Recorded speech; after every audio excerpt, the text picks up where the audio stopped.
Namiesta nga pala ako sa barangay Habukaygo, mga mare at pare, at grabe, isang puno nga ho sa rep ang aking naiuwing binalot. Diyos ko, day! Isang buwan na naman yata akong hindi bibili ng ulam, mga mare, dahil instant meal prep nga ito. Diyos ko. Sa dami ba naman na nag-abot sa akin ng ulam, mga mare, talaga naman timpang na nga ho ang aking balikat, ay hindi pa nga kami natatapos pamimista. Hello mga kabinalo! Tara, magbalot kahit na napakaputik ng daan.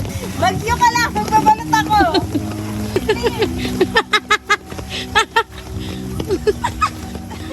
So ay na nga mga mare at pare, dahil piyesta nga ho ngayon sa barangay Habukaygo, kaya naman tara't samahan nyo nga kaming makipiesta doon. Kasamahan nga ho namin itong si Storm. Hindi nga makakasama si Ate Megan, mga mare, dahil may pasok nga ngayon, kaya naman si Storm na nga lang ho ang aming isinama. Hinahabol nga namin ng pagoda sa dagat, kaso nga lang ibang agap pa lang nagsimula, kaya naman pagdating nga ho namin doon ay tapos na. Kaya naman dumiretso na nga agad kami doon kina nanay, at nung makita nga si Storm ni Ate Cassie, agad na nga siyang kinarga at miss na miss na nga daw niya. Bumalik nga ulit kami ni Buyok sa may tabing dagat, mga mare, dahil baka nga maabutan pa namin yung pagoda, kaso nga lang pagkarating nga ho namin doon ay nag-uuwian na nga ho yung mga bangka. Kaya naman nagpasenda nga lang ho ako ng mga video clips kay Kuya Wally aka Isla Loves Delivery, dahil siya nga ho yung kasamahan kanina sa pagoda sa dagat.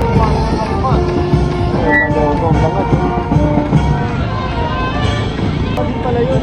Ay, pakkuhan.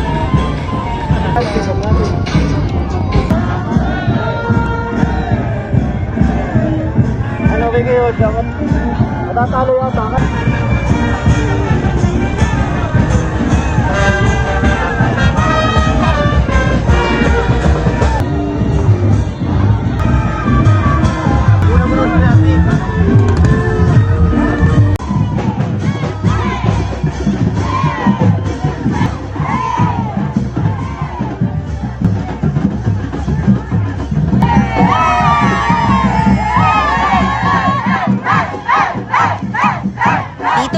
Sa isla, mga mare at pare, kapag kami pagoda sa dagat ay may pagoda nga rin sa Kati, kaya naman eto nga ho yung mga video.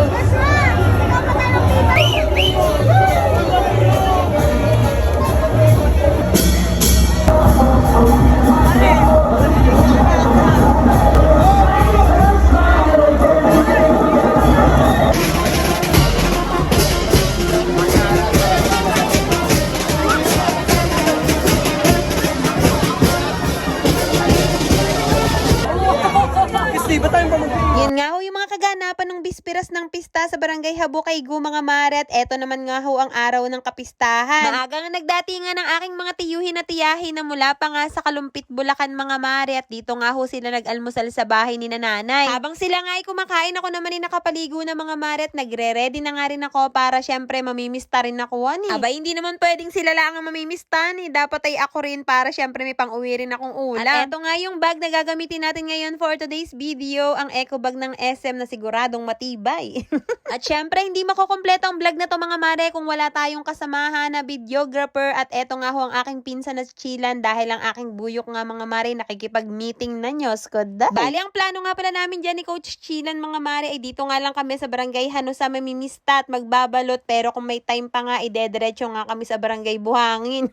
Kasi naman, mga mare at pare, napakalaki na nga ho nitong barangay Hanusa, at feeling ko nga ay aabutin nga kami dito hanggang hapon. Ngayon pa nga lang, mga mare, may nagchat-chat na nga sa akin at tinatanong nga, mga mare, kung nasaan na nga daw ako. Pero syempre, kailangan nga muna nating isa-isahin at kailangan nga nating busisiin lahat ng bahay na pupuntahan natin.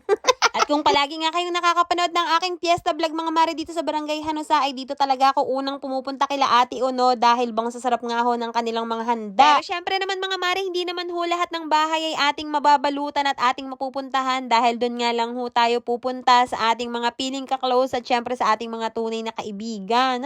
Syempre, mga mare, pupunta nga rin tayo sa ating mga ninong at ninang, sa ating mga tito at tita, mga kamag-anak, mga ganern, lahat na. Para nga sa mga bago pa lamang nakapanood sa aking vlog, mga mare, taga dito po talaga ako sa barangay Hanusa, kaya naman makapal po talaga ang aking mukha manghingi ng binalot.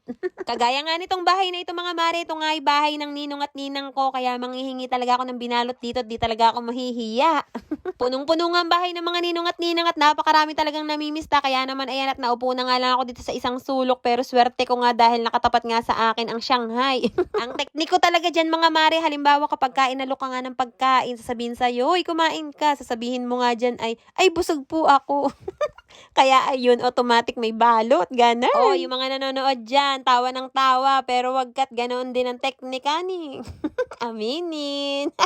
Siya nga pala, bago ko pa makalimutan, ay shoutout nga pala doon sa mga nagpa-picture sa akin ng piyesta. Tawa nga ng tawa itong videographer ko na si Coach Chilan dahil para daw akong si Ivan na Alawi. Napakaraya na nagpapapicture.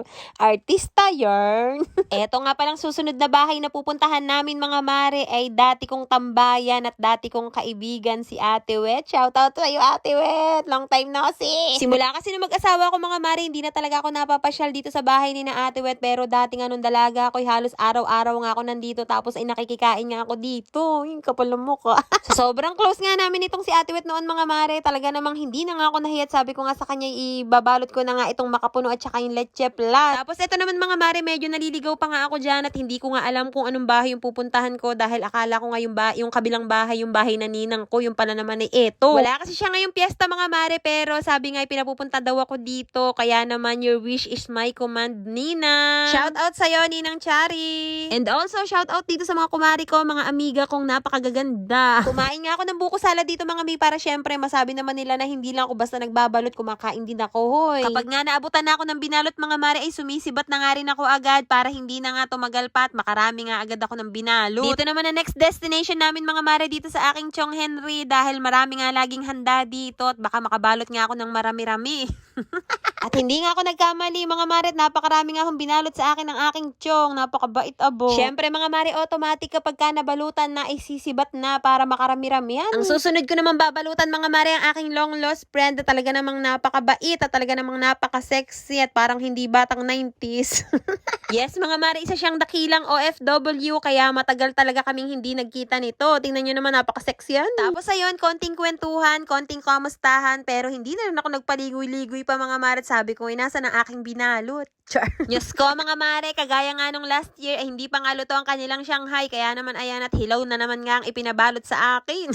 Sana next year luto na ni. Pero walang eme mga mare, ang sarap ng Shanghai nila dito, ang daming cheese, abay ng uto pa ni. Sa sobrang bait nga nitong Berks ko, ay sinamahan pa talaga ako, papunta nga doon sa susunod naming destinasyon. At hindi pa nga nakontento mga mare, tinulungan pa talaga ako sa pagbubuhat ng aking binalot dahil napakasakit na nga sa braso. Ito naman nga ang bahay ng isa ko pang barkada mga mare, kaso nga lang inindian nga ako at umalis nga agad mga mare dahil baka daw abutin pa sila ng uno. Kaya eto sa kapatid na nga lang niya ibinili ng aking binalo, talaga namang hindi ko ito palalagpasin, kaya naman shout out sa'yo King. Tapos sa inyo mga mare, nagpaalam na nga rin ako dito sa aking Berks na napaka-sexy dahil may pupuntahan pa nga ako doon sa barangay kay Tome na isang bahay. Nung mga oras nga na ito mga mare ay talaga namang napagkakasakit na talaga sa balikat ng aking daladalang binalot, pero syempre kailangan nating tiisin dahil madadagdagan pa nga. Ayan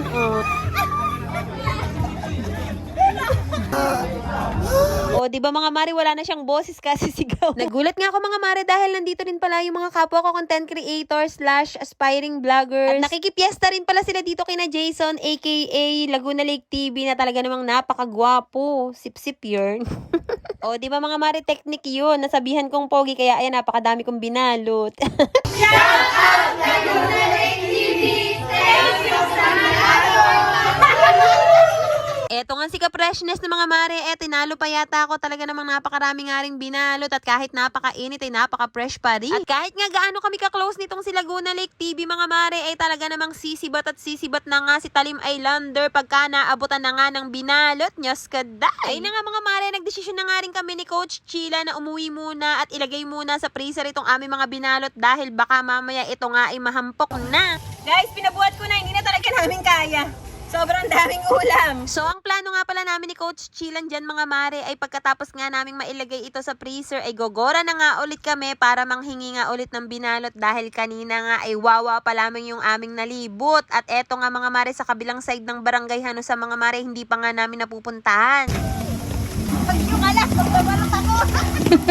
Bagyo ka lang, magbabalot ako.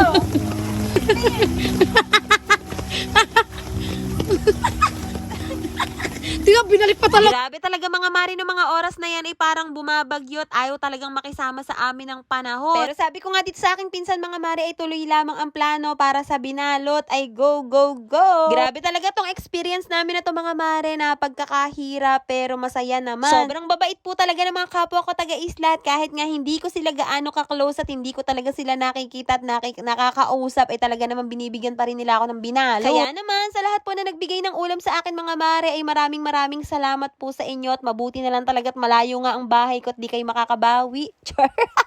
Joke lang po. At syempre naman mga mare, hindi namin makakalimutang puntahan ang bahay ng aming butihing kapitana si Kapitan Jerome. Happy Fiesta Barangay Habukay Go!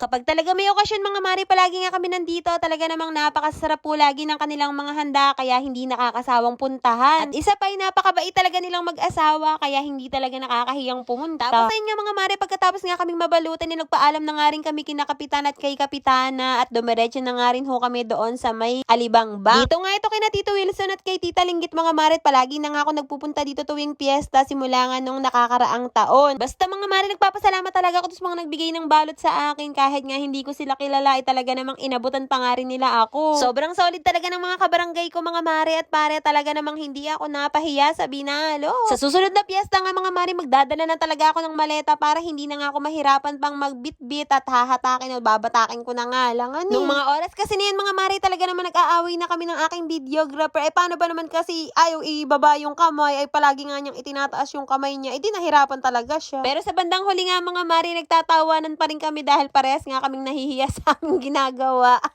Grabe talaga mga mare, ng mga oras na yan ay siguro mga 3:00 na nga ng hapon at talaga namang hanusa lang yan hanusa lang at hindi pa nga namin napuntahan yung ibang barangay. Bali ito nga pala yung last na bahay na aking pinuntahan mga mare dahil nagchat-chat na nga yung kapatid ko at umiiyak na nga daw si Storm. Nabilang nyo ba kung ilang bahay ang napuntahan ko mga mare at pare? I-comment nyo na nga lang sa comment section kung ilan na ni. Tapos yun nga mga mare, pagka-uwi ko nga inilagay ko na nga agad sa freezer ng kapatid ko para syempre pag uwi ko nga dito sa Banaba ay matigas pa nga rin yung mga karne. Yan nga ang goal ko mga mare kapag umuwi ako ng piyesta sa amin, ang makapagbalot para syempre makapag-share nga rin ako ng blessings dito sa amin. Pinamimigay ko rin kasi yung iba niyan mga mare dito sa aking mga kapitbahay para syempre may ulam din sila, hindi lang kami. Kaya naman kung nagustuhan nyo nga ho itong video na to at kung nakarating nga ho kayo hanggang dito sa dulo, ay baka naman pa-heart at pa-share at syempre pa-follow na rin po. Yun lang mga mare, maraming salamat sa panonood.